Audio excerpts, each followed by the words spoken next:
మన ప్రభు అయిన యేసు క్రీస్తు పరిశుద్ధమైన నామములో మీ అందరికీ శుభాలను తెలియచేస్తూ ఈ ఉదయకాల ధ్యానాంశము కొరకై దేవుని వాక్యాన్ని చదువుదాం. పరిశుద్ధ గ్రంథములో నుండి 62వ సంకీర్తన 8వ చరణం. జనులారా, ఎల్లప్పుడూ ఆయన యందు నమ్మికయుంచుడి, ఆయన సన్నిధిని మీ హృదయములు కుమ్మరించుడి. కీర్తనాకారుడైనటువంటి దావీదు తన జీవితంలో వ్యక్తిగతంగా దేవునితో సంబంధాన్ని కలిగి ఉన్నాడు. దేవునితో తనకున్నటువంటి సహవాసాన్ని దావీదు తన జీవితంలో ఆయననే ఆశ్రయముగా చేసుకుని, ఆయనే నా కొండ, ఆయనే నా కోట, ఆయనే నా ఆశ్రయము, ఆయనే నా ఆధారము, నాకు బలమైన ఆశ్రయము ఆయనని దావీదు తన జీవితంలో దేవునితో కలిగినటువంటి ఆ సంబంధము, ఆ సహవాసాన్ని గూర్చి ఈ కీర్తనలో తెలియచేస్తూ ఉన్నాడు.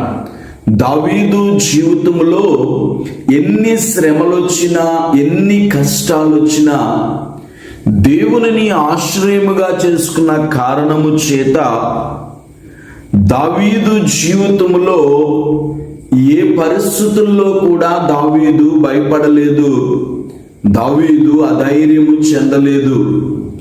అతడు దేవునిని ఆశ్రయించి తన జీవితంలో ఆ పరిస్థితులన్నిటిలో నుండి గొప్ప విడుదలను పొందాడు. దావీదు తాను పొందిన అనుభవాన్ని జ్ఞాపకము చేసుకుంటూ దేవుని యొక్క ఔన్నత్యమును గూర్చి, ఆయన గొప్పతనమును గూర్చి దావీదు ఇతరులకు తెలియచేస్తూ ఉన్నాడు. ఇక్కడ చదవబడిన వాక్య భాగములో జనులారా, ఎల్లప్పుడూ ఆయన యందు నమ్మిక ఉంచుడి. జనులారనే మాటను ఆలోచన చేసినట్లయితే దావీదు యొక్క ఉద్దేశ్యం ఏంటంటే, ఈ భూమి మీద ఉన్నటువంటి జనులందరూ కూడా ఆయన యందు నమ్మిక ఉంచాలి. ఎందుకు అనంటే, ఆయనే దేవుడు, ఆయనే రక్షకుడు, ఆయనే మనలను రక్షించే దేవుడు. యేసుక్రీస్తు నామములోనే రక్షణ, మరిక ఏ నామములో కూడా రక్షణ లేదని దేవుని వాక్యము తెలియచేస్తుంది.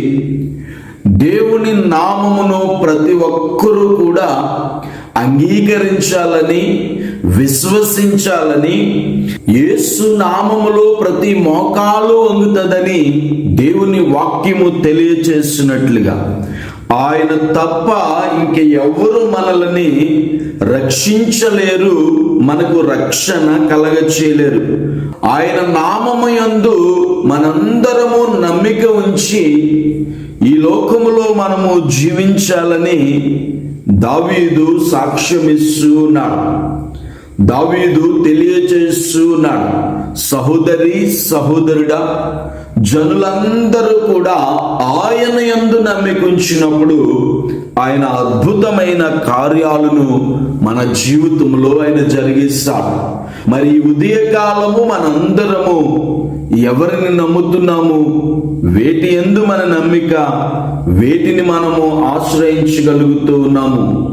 దావీదు దేవునిని బలమైన ఆశ్రయదుర్గముగా చేసుకున్నాడు.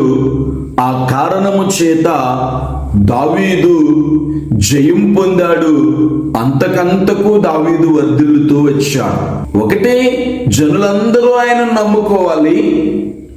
రెండవదిగా జ్ఞాపకం చేస్తున్నాడు, ఆయన యందు, ఎల్లప్పుడూ ఆయన యందు నమ్మిక ఉంచాలి. కష్టాలు వచ్చినప్పుడు, బాధలు వచ్చినప్పుడు, సమస్యలు వచ్చినప్పుడు, రోగాలు వచ్చినప్పుడు, లేక ప్రతికూలమైన పరిస్థితుల్లోనూ దేవుని యందు నమ్మిక ఉంచడం కాదు, కానీ ఎల్లప్పుడూ ఆయన యందు నమ్మిక ఉంచాలి. ఎలాంటి స్థితిలో ఉన్నా కూడా మనము దేవుని యందు నమ్మిక ఉంచాలి. చాలా మంది ప్రభు దగ్గరికి వస్తున్న వారు కష్టాలు తీరిపోయాక, బాధలు తొలగిపోయాక, స్వస్థత కలిగిన తరువాత వారు దేవునిని విడిచి వారు లోకములో తిరుగులాడుతూ ఉన్నారు.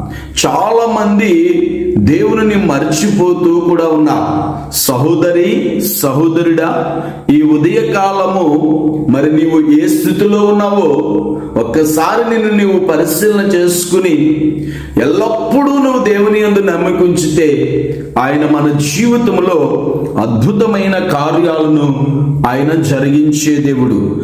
ఆయన సన్నిధిని మీ హృదయాలను కుమ్మరించండి. మనము దేవుని యందు నమ్మిక ఉంచి ఆయన సన్నిధానంలో నీళ్లు కుమ్మరించినట్లుగా మనము ప్రార్థించినప్పుడు దేవుడు అద్భుతమైన కార్యాలను మన జీవితంలో దేవుడు జరిగిస్తాడు. దేవుని సన్నిధానంలో మనము ఆయన యందు నమ్మిక ఉంచి ఏది కూడా దాపరకము లేకున్నట్లు ప్రతిరోజు మనము ప్రభు సన్నిధానములో యథార్థముగా మనము ప్రార్థించినప్పుడు దేవుడు మన జీవితంలో అద్భుతమైన కార్యాలను దేవుడు జరిగిస్తాడు. సహోదరి, సహోదరుడా, ఈ ఉదయకాలం ప్రభు యందు నమ్మిక ఉంచండి. దేవుని సన్నిధిలో ప్రార్థించండి. దేవునిని ఆశ్రయముగా చేసుకోండి. దేవుడు మీ జీవితాల్లో ఉన్న ప్రతి పరిస్థితి నుండి ఆయన మిమ్మలను విడిపించి తన మీద ఆధారపడిన వారిని ఆయన ఎన్నడూ విడనాడేవాడు కాదు, విడిచిపెట్టే దేవుడు కాదు. ఎవరైతే తన మీద ఆనుకుంటారో వారిని పూర్ణ శాంతి గలవారుగా దేవుడు వారి జీవితంలో అద్భుతమైన కార్యాలను చేయగలిగిన దేవుడు. అట్టి ఆశ్రయ దుర్గాన్ని మనము కలిగి దావీదు వలె సాక్ష్యమివ్వగలిగినట్లు అట్టి ఆత్మ సంబంధమైన జీవితాన్ని మనందరము కలిగి ఉన్నట్లు దేవుని మీద ఆధారపడదాం, దైవ దీవెనలు పొందుదాం. అట్టి ఉన్నతమైన కృప దేవుడు మనందరికీ దయచేయునుగాక. ఆమేన్. ప్రార్థన చేసుకుందాం. ప్రార్థనలో ఏకీభవిందాం. సకల ఆశీర్వాదాలకు కారణభూతుడు అయిన మా తండ్రి, మీ ఘనమైన శ్రేష్టమైన పరిశుద్ధ నామం కొరకే వందనాలు, స్తుతులు, స్తోత్రాలు చెల్లిస్తున్నాం. ఈ ఉదయకాల ధ్యానాంశాలు వినిచిన బిడ్డలందరినీ దీవించండి, ఆశీర్వదించండి, బలపరచండి.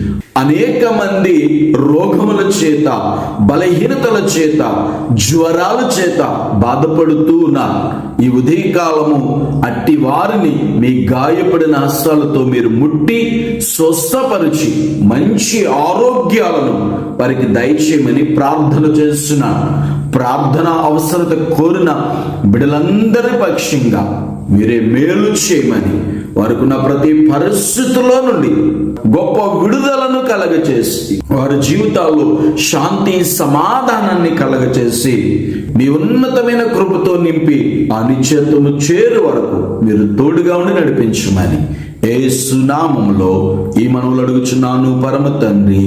ఆమేన్.